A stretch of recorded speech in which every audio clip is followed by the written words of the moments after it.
Deus te abençoe. Pode ficar à vontade.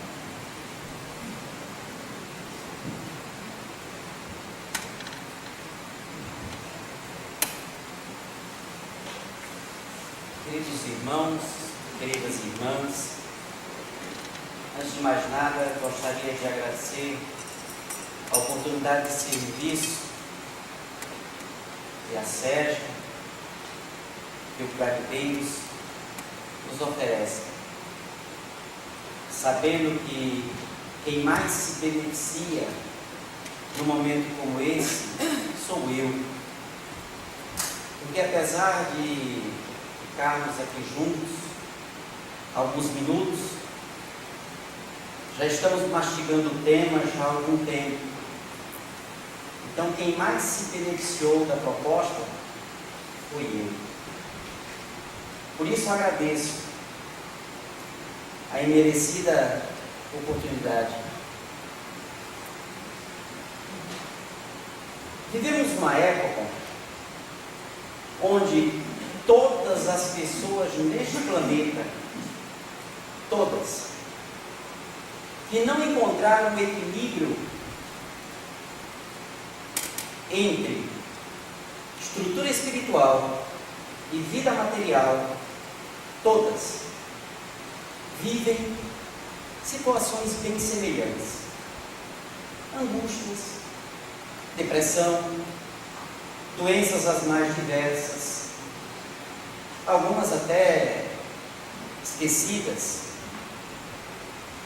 algumas complicadas. Se vai aos médicos, não se encontra nada, se toma remédios e mais remédios e não se encontram as soluções.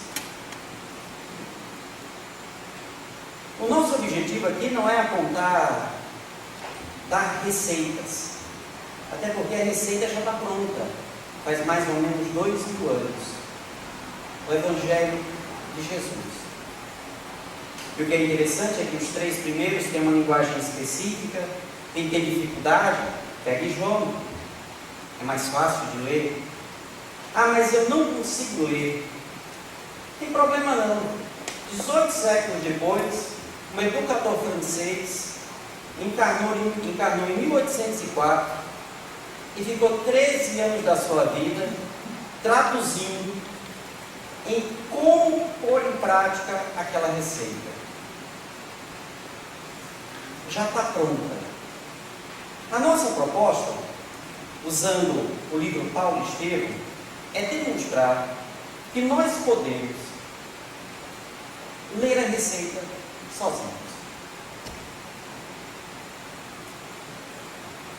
Querem ver? Vamos lá. Allan Kardec, na pergunta 132 do Livro dos Espíritos, essa eu acho uma das perguntas fundamentais.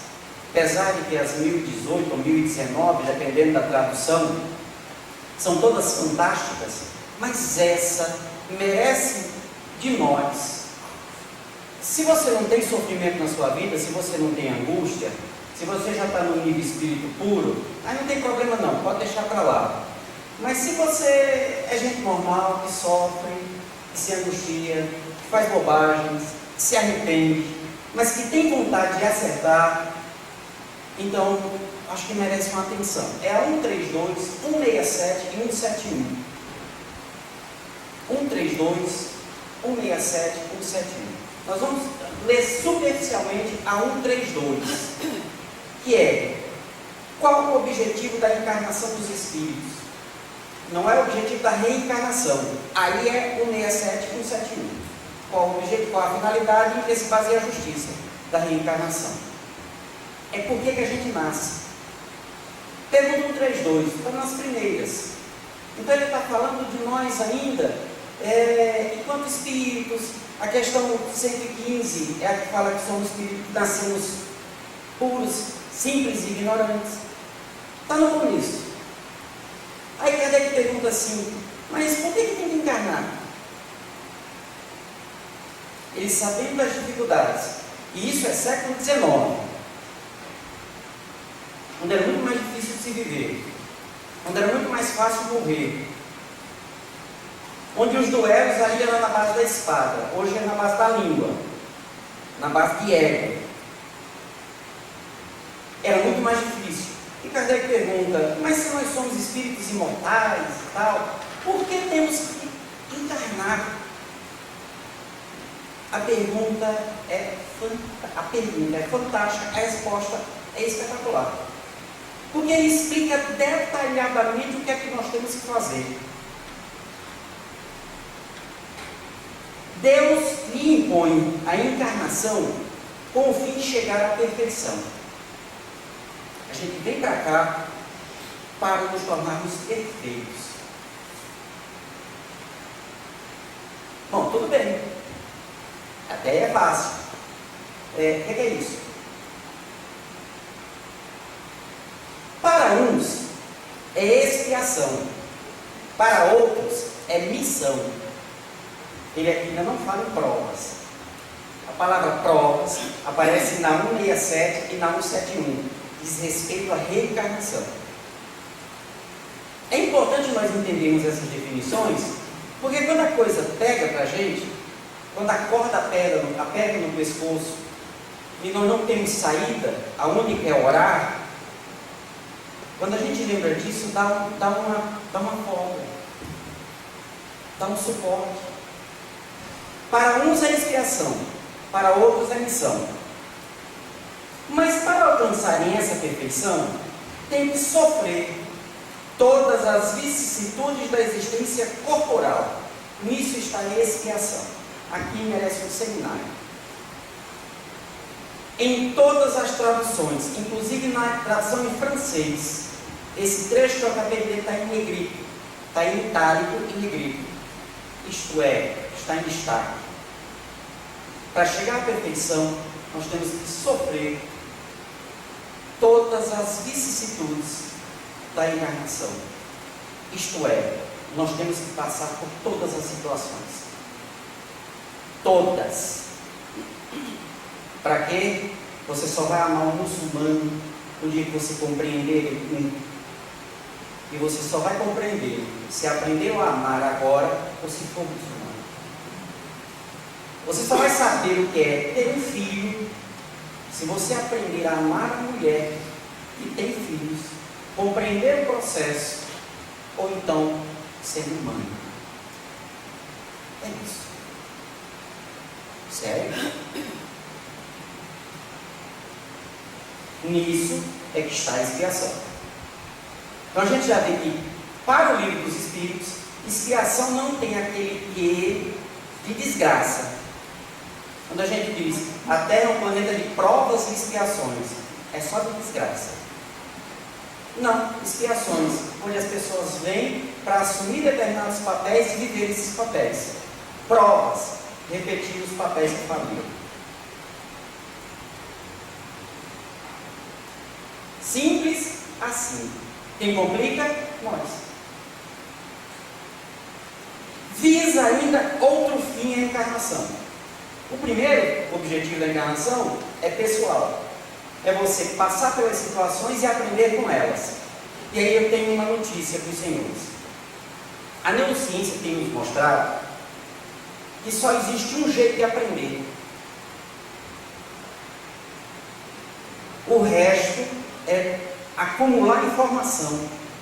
Mas aprendizado no âmbito da neurociência, e por incrível que pareça, a neurociência, como a gente conhece, ela começou a ganhar as caras que tem por volta de 1910. O Livro dos Espíritos foi publicado em 1857. A perspectiva que Kardec apresenta de aprendizado é a mesma que a neurociência apresenta. Alguém se habilita a dizer que essa obra está atrasada? É preciso rever conceitos.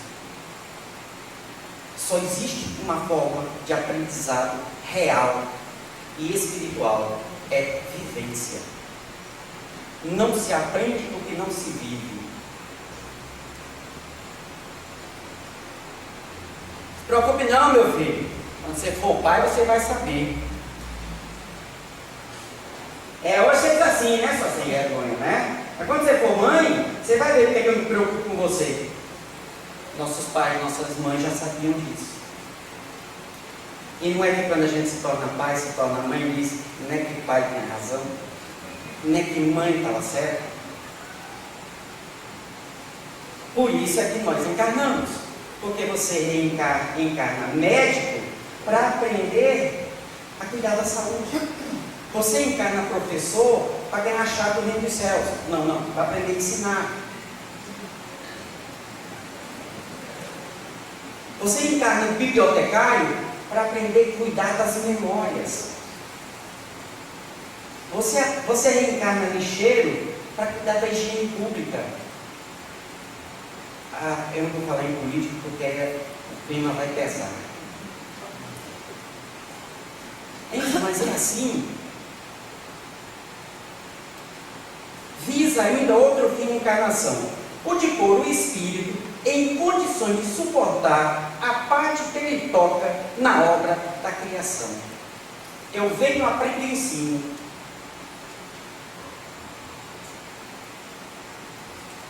E para a gente acabar definitivamente com a história de xingar as pessoas que são más, quem é que ensina perdão? Se você tem que aprender a perdoar, você vai ter que vivenciar uma mágoa.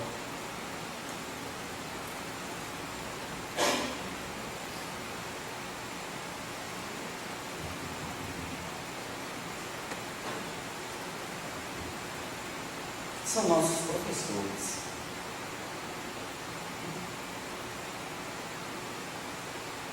A questão segue. Vou deixar vocês pesquisarem em casa. Olha a riqueza de uma questão e de uma resposta. Fazendo um parênteses. Só que Allan Kardec exige uma coisa.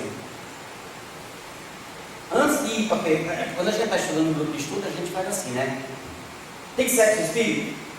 200. Tem sexo espíritos? Não, estou me entendendo. Peraí. Você lê uma pergunta e já vai para a resposta? O que é que Kardec queria saber quando fez aquela pergunta?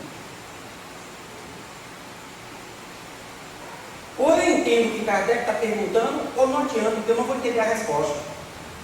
Aí eu vou achar que a resposta diz tal coisa. E eu vou introduzir o que eu acho, e não o que os espíritos disseram.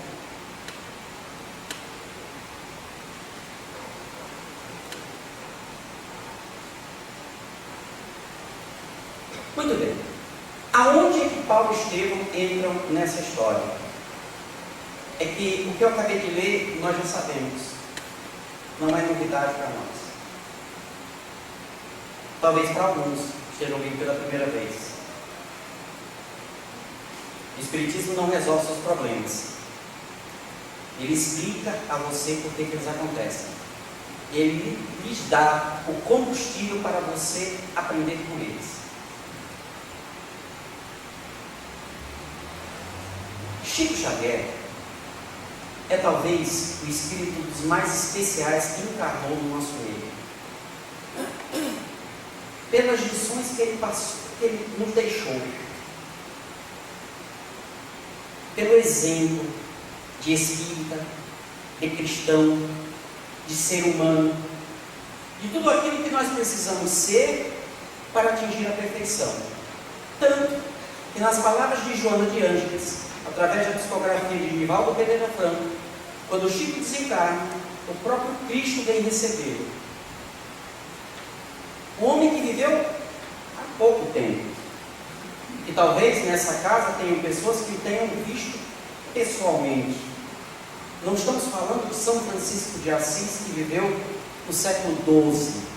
Não, é alguém que viveu agora.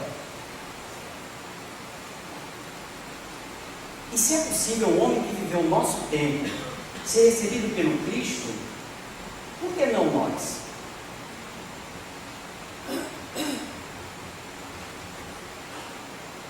O que é preciso? Eu vou citar um exemplo. Muito bem, todo mundo sabe que o mentor espiritual de Chico Xavier era Emmanuel. Emmanuel. Talvez o que a maioria não saiba é quem era o mentor espiritual de Emmanuel. quem era o coordenador das tarefas de Emmanuel. Isso está dito no livro 30 anos com Chico Xavier, escrito por Clóvis Tavares, camarada que viveu intensamente junto ao Chico. Foi a primeira biografia autorizada pelo próprio Chico. Então entende que o que está lá é verídico. O espírito que coordenava as atividades de Emmanuel chama-se Paulo de Tarso. Esse nós conhecemos muito bem. Até porque, se formos no YouTube, tem quilômetros e quilômetros de palestras falando sobre Paulo de Tarso. E eu sugiro Haroldo Dutra Dias, especialista, espírita, doutrinário, tradutor do Evangelho do grego, fazendo uma tradução limpa, imparcial. Então sabe o que está falando. Só que a pergunta é, bom, nós conhecemos a história de Paulo. Ele foi o primeiro grande perseguidor dos cristãos, o primeiro grande perseguidor dos cristãos. E nós estamos falando do século I. Você lembra o que aconteceu com Cristo, né? Assim, castiguinho, ó, ficou ajoelhado no milho. Não, foi cruz. E a descrição que Emmanuel coloca no livro Paulo Estevam, de algumas das torturas, são coisas assim espetaculares. E quem encabeçou? Saulo de Tarso. E de repente Saulo de Tarso encontra Jesus e se torna Paulo de Tarso. Alguém tinha que coordenar, ou melhor, ser o mentor de Paulo. Alguém lembra? Está no livro. Em 2 lugares. O mentor de Paulo de Tarso, como Paulo de Tarso, aquele que acompanhou Paulo em toda a sua jornada, chama-se Estevão. Inclusive, Emmanuel diz assim, que Jesus pediu para Estevão ficar junto a Paulo, porque ele queria que o perseguido ficasse junto ao perseguidor.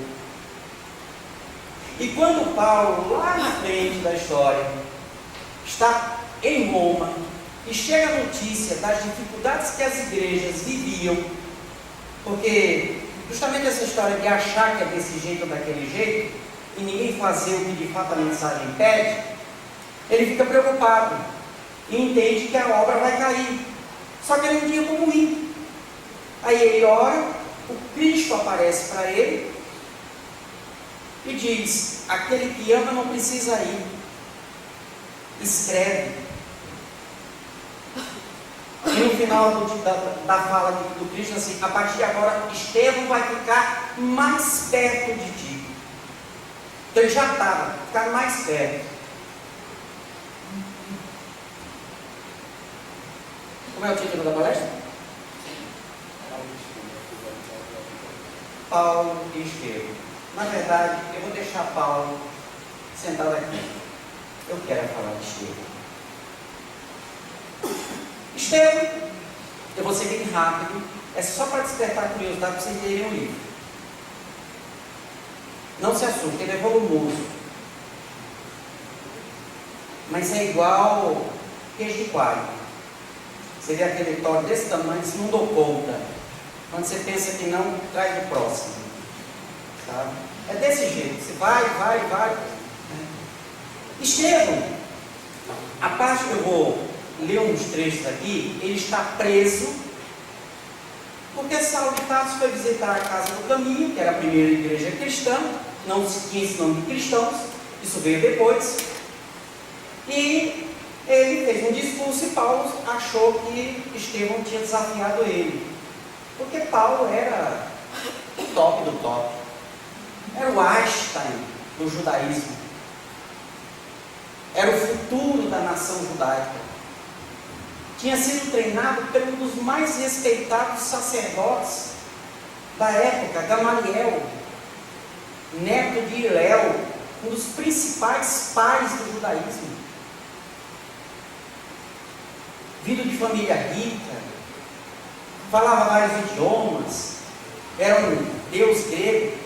Emmanuel descreve ele, desportista, aquele galã de novela. E aí ele prende Estevão e resolve castigar Estevão, no sentido de castigar o cristianismo.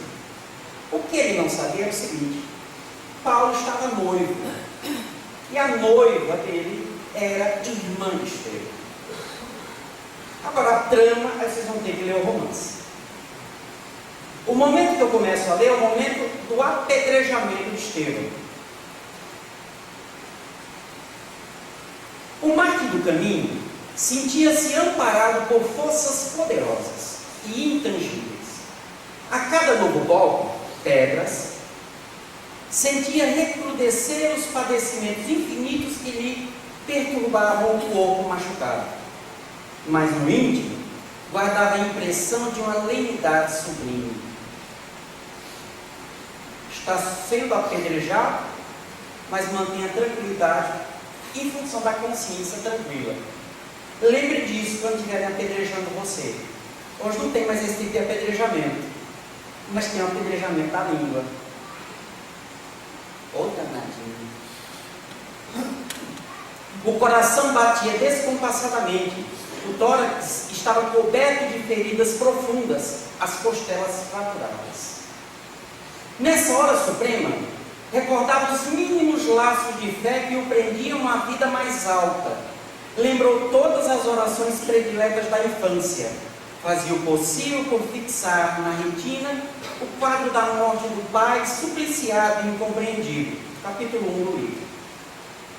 Intimamente repetiu o salmo de Davi, qual fazia junto à irmã nas situações que mais pareciam insuperáveis. Eu adianto um pouquinho. Agora tinha a impressão que duas mãos cariciosas passavam de leve sobre as chagas doloridas, proporcionando-lhe branda sensação de alívio. Sem qualquer receio, percebeu que lhe havia chegado o suor da agonia. Meus queridos, existem algumas leis do universo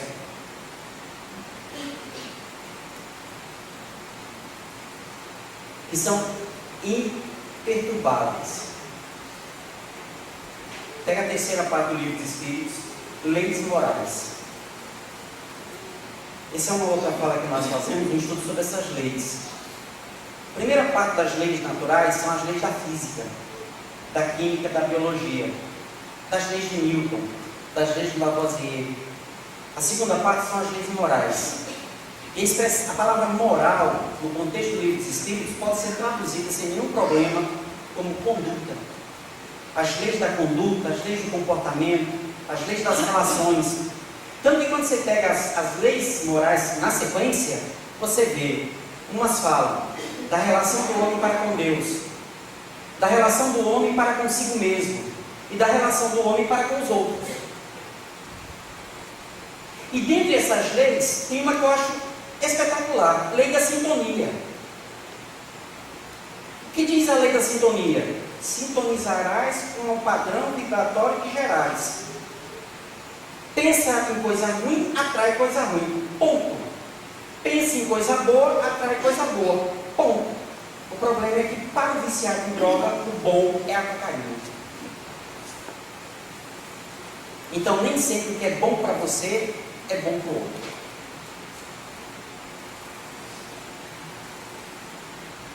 Ok? Por que eu estou dizendo isso? Porque Estevão está sendo apedrejado. E ele está tranquilo.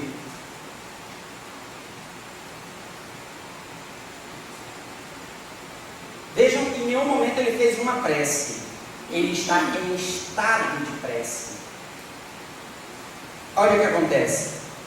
Dedicados amigos do plano espiritual, rodeavam o mártir nos seus minutos supremos. No auge das dores físicas, como se houvesse transposto infinitos abismos de percepção, o moço de Corinto notou que alguma coisa se lhe havia rasgado na alma ansiosa. Seus olhos pareciam mergulhar em quadros gloriosos de outra vida. A legião de emissários de Jesus, que o cercava carinhosamente, figurou-se-lhe a corte celestial. No caminho de luz desdobrado à sua frente, reconheceu que alguém se aproximava, abrindo-lhes os braços generosos. Pelas descrições que ouvira de Pedro, há detalhes que se dizer. Estevão não conheceu Jesus fisicamente. Bem-aventurado aquele que não viu e creu. Pelas descrições que ouvira de Pedro, percebeu que contemplava o próprio Mestre em toda a resplandecência de suas glórias divinas, isto é, vivo.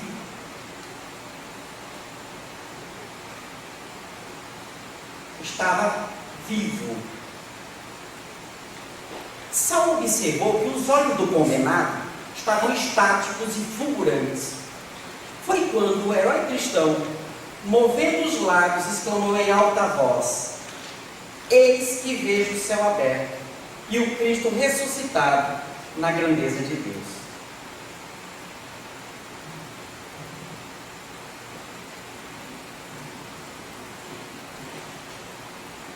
Você tem que ser apedrejado para poder ver Jesus? Não.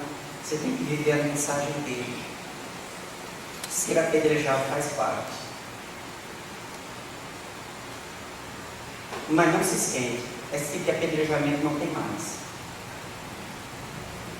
Não tem mais. Não aqui. Em outros lugares tem. Mas aqui onde nós estamos não tem mais. Como eu disse, os apedrejamentos hoje são outros.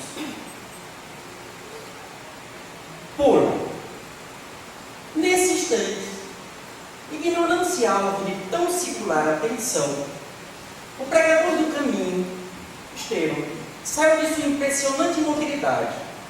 Vendo que Jesus contemplava, isso me chamou a atenção, porque quando eu li a primeira vez, eu não me dei conta desse detalhe. Vendo que Jesus contemplava melancolicamente a figura do doutor de Tarso. Gesiel ali, apedrejado, Jesus aparece para ele, Paulo está no alto, coordenando todo o julgamento, e de repente, Estevão olha para Jesus, e Jesus está olhando para Paulo com um olhar melancólico.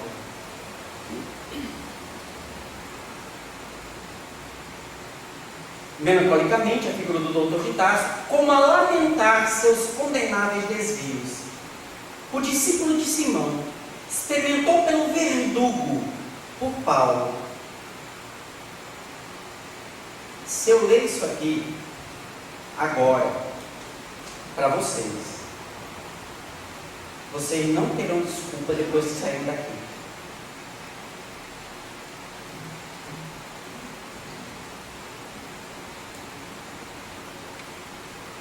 O discípulo de Simão Pedro experimentou pelo verdugo sincera amizade no coração. Ele conhecia o Cristo e Saulo ainda não. Assomado de fraternidade real e querendo defender o perseguidor, exclamou de modo impressionante. Ele falou. Agora, o que é impressionante é que os filmes mostram isso. Os textos mostram isso. O cara está apedrejado, agonizante. E ele diz essa frase. Paulo está longe e escuta. Tanto que essa frase vai martelar ele até a hora que ele encontra Jesus. Senhor, não lhe imputes este pecado. Olha só.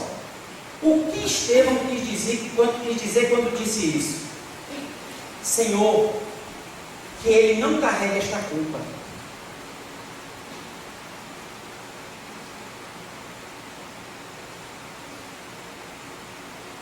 Que ele não carregue esta culpa.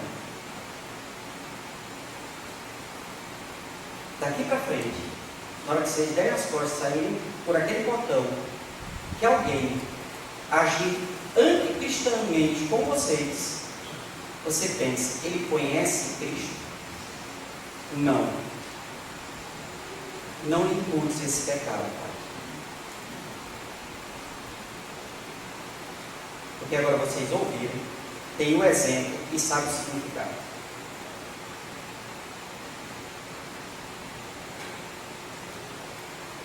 Abigail descobre, olha e vê, Saulo é Estevão, Saulo é meu irmão. Não é, porque o nome do irmão dela era Gesiel, agora é Estevão, e gira aquela confusão. E Abigail diz, não, mas é meu irmão. E aí Saulo resolve, diz, não, pega o camarada, leva para aquela sala, porque eu vou arrancar a confissão dele para ele se voltar o judaísmo, porque esse negócio leva para lá que eu tomo conta agora. E fecha a porta. E tem o seguinte diálogo. Gesiel, exclamou Abigail, beijando-lhe de lágrimas a fronte do moribundo. Como te vejo, parece que o suplício te durou desde o dia em que nos separamos, porque quando ela deixou ele estava apanhando. Agora encontra ele apanhando. Estou bem. Só pode ser louco. Estou bem. Não chores, estou com Cristo. Quem é o Cristo? Perguntou a jovem. Por que te chama Estevão? Como te modificaram? Jesus é o nosso Salvador. Aí ele explica porque mudou o nome. Sei que vou morrer, mas a alma é imortal. Sinto deixar-te quando o mal torna a ver-te, mas hei de ajudar-te do lugar onde estiver. Uma coisa que a gente começa a perceber quando a gente pega os romances de Emmanuel, pega a obra de André Luiz, Manuel Filomeno de Miranda, é que uma coisa que esses espíritos e até os próprios encarnados têm em comum, e eu falo esses espíritos que suportam esse tipo de situação, o Chico Xavier da vida, o Divaldo e tantos outros, é a crença, a certeza, o entendimento, a compreensão e a vivência da ideia de imortalidade da alma. Falar de morte é natural. Ele está morrendo dizendo, não, mas ninguém morre. Quando eu tiver, eu vou me ajudar. Ponto. Porque quando a gente pensa assim, qual o sentido da minha vaidade aqui? Quais são as duas maiores chagas da humanidade, segundo Kardec e os espíritos? Orgulho e egoísmo. Quando a crença na imortalidade da alma está vivencialmente introjetada em você, perde sentido. Por isso que Bezerra de Menezes vem pedindo tanto, através do Divaldo, nas comunicações que ele faz nas conferências, dizendo, espíritas, voltem para a base. Não é futebol americano. Voltar para a base é, volta para estudar Kardec. Reencarnação, imortalidade da alma, estudar princípios básicos.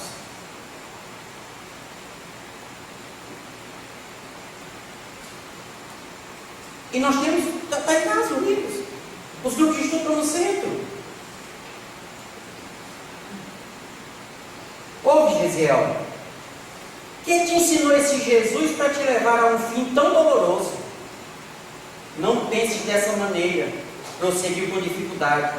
Jesus é justo e misericordioso. Prometeu estar conosco até a consumação dos séculos. Mais tarde, compreenderás. A mim ensinou-me a amar os próprios verdugos. Aí ele diz, com quem te deixarei? Aí ela, este é meu noivo. Esclareceu a jovem apontando o moço de Tarso, que parecia petrificado. Aí isso aqui é demais. Eu li a primeira vez isso aqui, eu fechei o livro, porque eu passei uma meia hora chorando.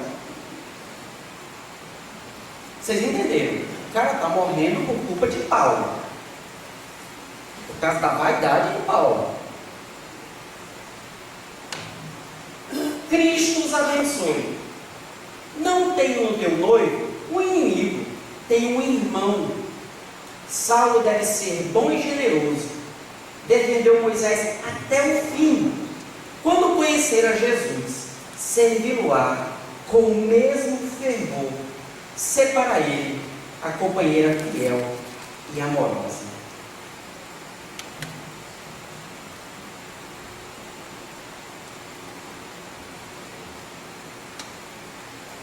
Eu sempre digo que Estevão, Gesiel, é o exemplo daquilo que nós seremos daqui a algum tempo. É o ponto final. Essa palestra que eu estou fazendo hoje é uma de um seminário que eu estou fazendo lá em Foz do Iguaçu. Na volta, eu vou fazer a última parte, que é o último capítulo de Paulo Estevão, é o encontro com Cristo. E Paulo é o caminho que nós temos que seguir, que nós temos que trilhar, porque ele foi muito humano e muito angelical ao mesmo tempo. Ele cometeu as gafes que nós cometemos, mas ele nunca caiu. Sabe por quê? Porque quando Jesus aparece para ele, que ele faz a pincelada da existência dele, né? Ele diz: quem é? Senhor, quem é? Ele diz: sou Jesus. Aí ele diz: mas peraí, eu estou perseguindo ele, mas ele está vivo, e se ele está vivo, então todo mundo falou a verdade.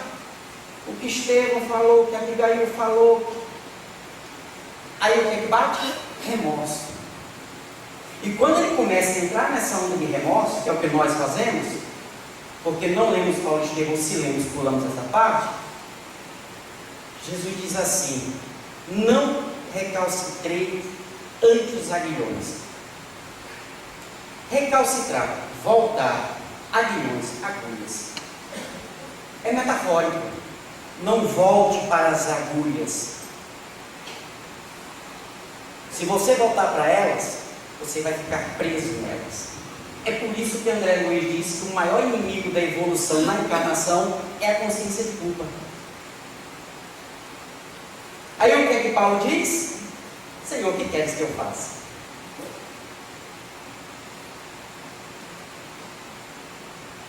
Quando eu coloquei o tema a fidelidade ao amor do Pai, foi pensando em Estevão.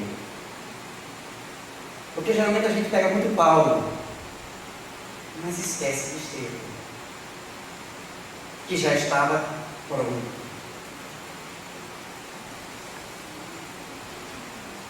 Nós podemos, da onde nós estamos, sermos também Estevão. É claro que ainda não conseguimos tudo isso, mas você acha que Deus quer que você faça tudo isso? Não.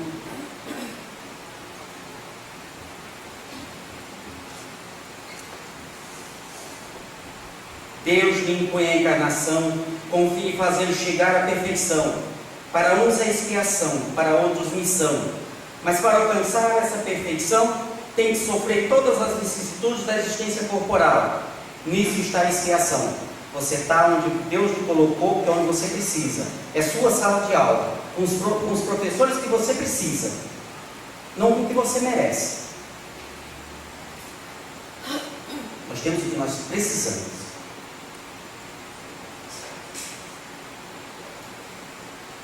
Há um outro objetivo, para que desse ponto de vista você ajude no cumprimento da obra. Você está onde precisa, com quem precisa, fazendo o que precisa.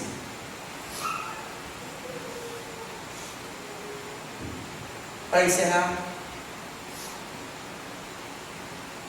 retomando a cena, Gesiel diz a Abigail: minha irmã, ora a prece dos aflitos.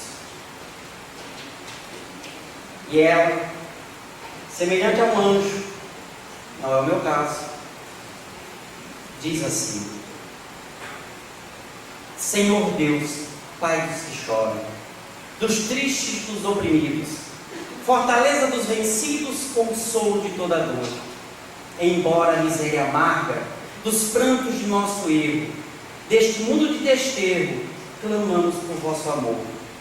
Nas aflições do caminho, na noite mais tormentosa, vossa fonte generosa é o bem que não secará.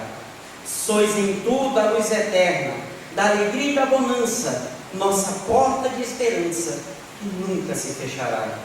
Quando tudo nos despreza, no mundo da iniquidade, quando vem a tempestade sobre as flores da ilusão, ó Pai, sois a luz divina, o cântico da certeza, vencendo toda aspereza, vencendo toda aflição. no dia da nossa morte, no abandono do tormento, trazemos o esquecimento da sombra da dor do mal. Que nos últimos instantes sintamos a luz da vida, renovada e redimida, na paz ditosa e imortal. Assim, após vislumbrarmos a história deste homem fantástico, que deu a vida por amor ao Cristo, quando ele vai sendo preso, disseram que ele ia ser açoitado, e ele diz: não reconheço forças em vocês, vocês podem ter força para me bater, para me matar, mas para fazer com que eu renegue ao Cristo, não reconheço esse poder em vocês. E diante de tudo que nós já conhecemos, de tudo que nós já sabemos do Evangelho, e agora a luz da doutrina espírita, claro como o sol dessa cidade maravilhosa que é Natal, quando o mal bater a sua porta através de alguém, não espante. Que o sol que ilumina a todos nós, que é o Cristo, ilumine seu coração e você ilumine esse mal que chega. Porque é lição. É difícil, muito. Evoluir não é fácil. Evoluir é doloroso. Tanto que Joana de Ângeles chama de sofrimento o processo pelo qual nós nos transformamos. Não é fácil, porque nós temos que transformarmos. É um homem velho que nos agarra profundamente diante de um homem novo, ainda tão novo. Mas em momentos como esse, e aí saudamos Alta de Souza e Augusto Severo, por permitir que a espiritualidade maior possa estar aqui à nossa volta, nos envolvendo, nos confortando. E se é possível isso aqui, é porque estamos em sintonia com o bem. Mantenha essa sintonia. E se lá fora perder, porque isso acontece em função de 1 milhão de coisas que estão à nossa volta, para. E quando eu digo para, não é parar o carro, não é parar na calçada, para um pouco a mente. Faz um pouco de silêncio. E simplesmente, como Estevão, entre em estado de prece. E essa sensação vai voltar. Não vai resolver o seu problema, mas vai lhe dar a tranquilidade necessária para que você tenha as ideias para solucionar os seus problemas. Assim, agradecendo essa possibilidade de serviço, rogamos a Jesus que nos abençoe, que nos ilumine e que a misericórdia do Pai se faça, como sempre tem feito, presença em nossos corações, para que os nossos atos, as nossas palavras, sejam um espelho de Deus em nós. Muito obrigado.